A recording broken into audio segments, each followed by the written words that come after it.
زبان کی اہمیت۔ دنیا کی 5,000 سالہ تاریخ میں ایک بھی قوم ایسی نہیں جس نے کسی دوسری زبان میں ترقی کی ہو۔ دنیا کا جدید ترین ملک اسرائیل میں کسی کو انگریزی نہیں آتی۔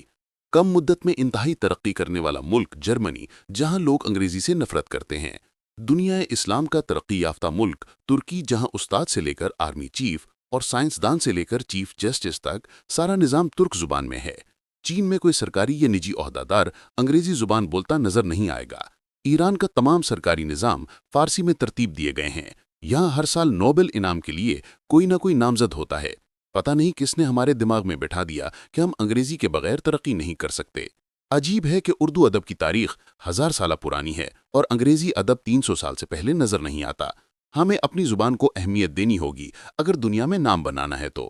ساری دنیا ترقی کر گئی اپنی زبان کی بدولت، اور ہم نے آدھی عمر گنوا دی انگریزی زبان سیکھتے سیکھتے۔